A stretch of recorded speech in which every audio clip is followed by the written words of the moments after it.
In today's breaking news, Fox News has turned on Donald Trump over his latest effort to weaponize the government against his list of enemies, and I have all the delightful details that he doesn't want you to hear coming up next.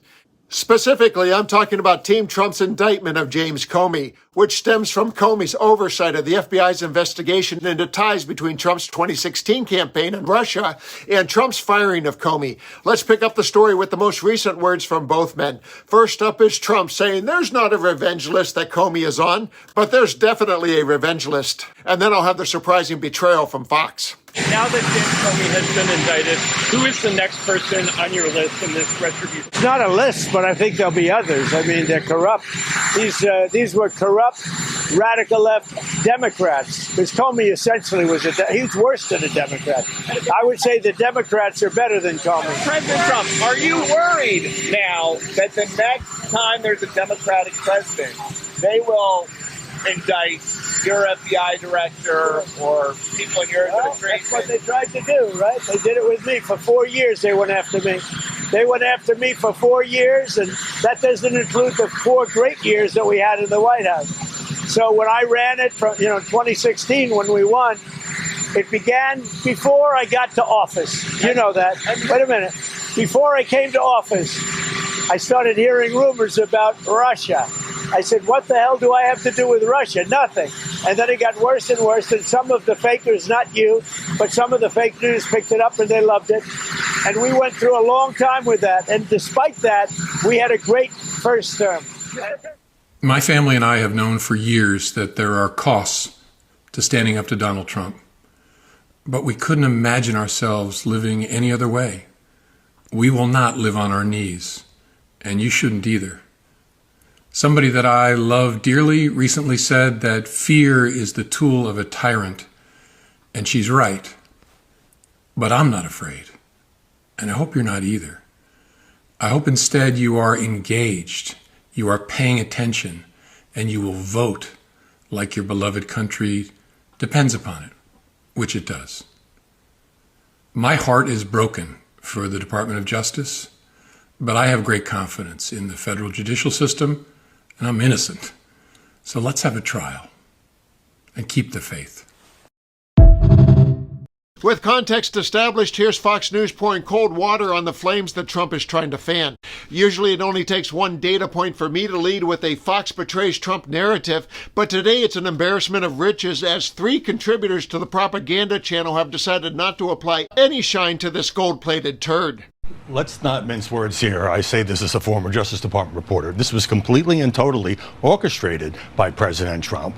He says he's leaving it to justice, but he very much out in the open. Remember, he fired his own appointee as U.S. attorney in that part of Virginia because he didn't think there was enough evidence to bring this case. Brought in White House aide, his former defense lawyer, whose job was to get this done, and apparently that has worked. I think we've become inured to this, but in previous administrations, any hint of contact within a criminal case would be a scandal on its own. And so President Trump, by the way he pulled the strings, has gotten his way with this initial indictment. I think a lot of Americans would love to see some sort of accountability for James Comey for many, many reasons, for many, many sins.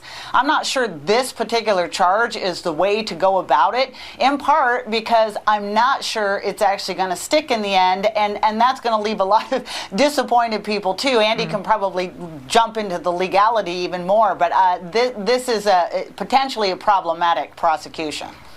Well, I don't think there's a case. The things that Kash Patel that you just played, that he was talking about, that you and I have spoken about for years, Maria, the Russiagate stuff, I'm as big a critic of that probably as there is. I wrote a book about it.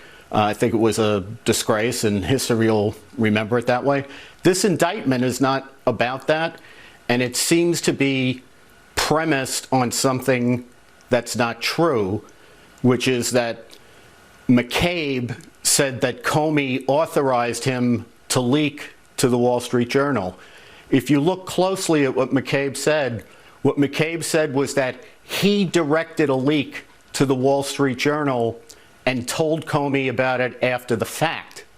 So it's true that Comey never authorized it in the sense of okaying it before it happened.